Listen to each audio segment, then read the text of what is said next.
Šířka zahrady 15 metrů, myslím. Tam někdo bydlí. Tam taky.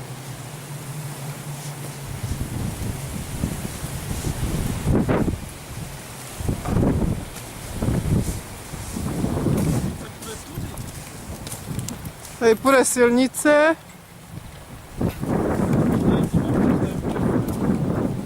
Tady už se něco staví, nějaký kanály, že? Na hranici našeho pozemku. Až se jdu podívat.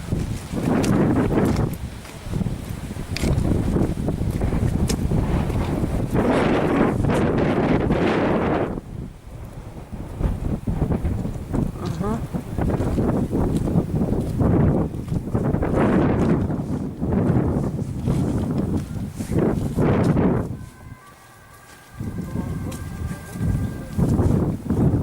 Patnáct.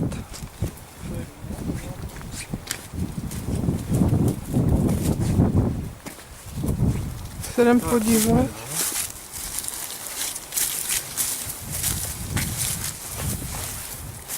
Když chcete hrabě, tak tady jsou hrabě. No ani ne. Ne? A tak teď tam to není. Ne. Tenhle je lepší. Ne.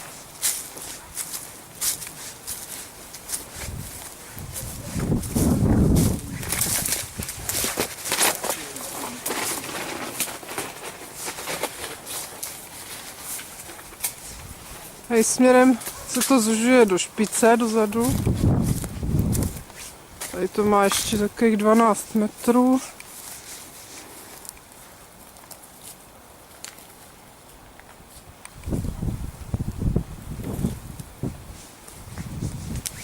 Toto je co? Vodojem. Ten tady zůstane? Vodojem. Dobrý den. Dobrý den. Co to je za zloděj? Já se dívám, jestli tady jsou nějaký jabka, ale...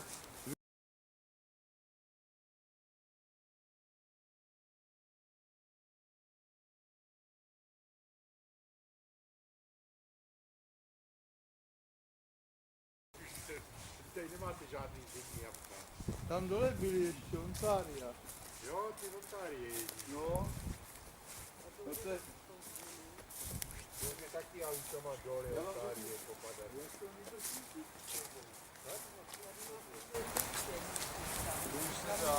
Jo, ale to Ale se jde nesmíte okolo. jít rovno, musíte zatočit potom doleva a je tam jako Tady už má zahrada 10 metrů. Z 15 vepředu.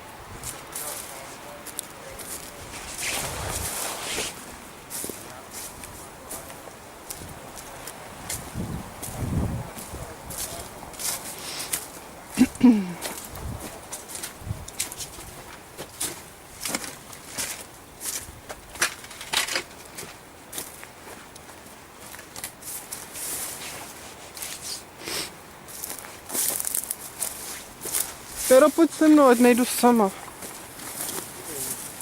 Já nevím, jestli to tady končí, nebo je to ještě dál. Tady není plot. Když to použiju já k tomu vysokému napětí. Až k tomu vysokému napětí to vede. Tak mám tam jít ještě.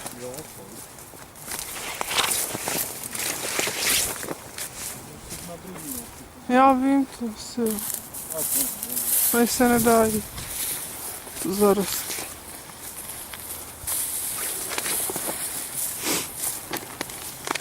To lesnou to už asi nepůjde, ne? Nebo myslíš, že tam dojedeme?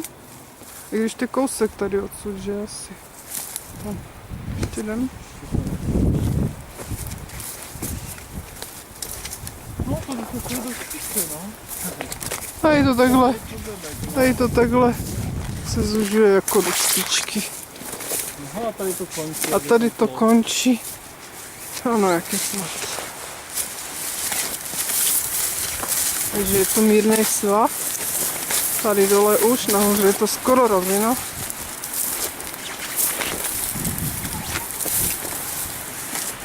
Ano.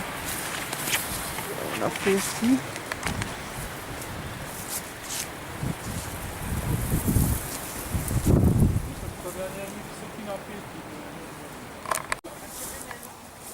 Tady jsou sousedí, architekti.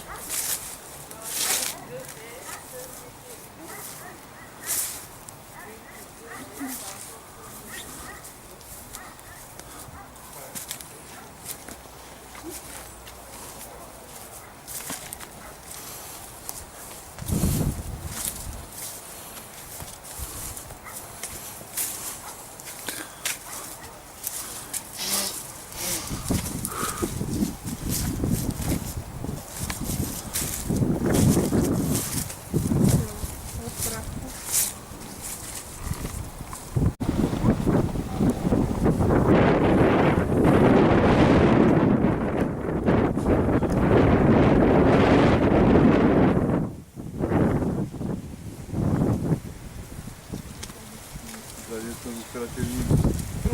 Úplně v centru a příroda. Jo.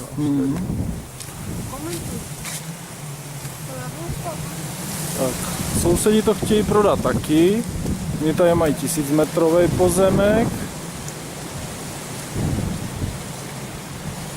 Takže se s něma dá taky domluvit.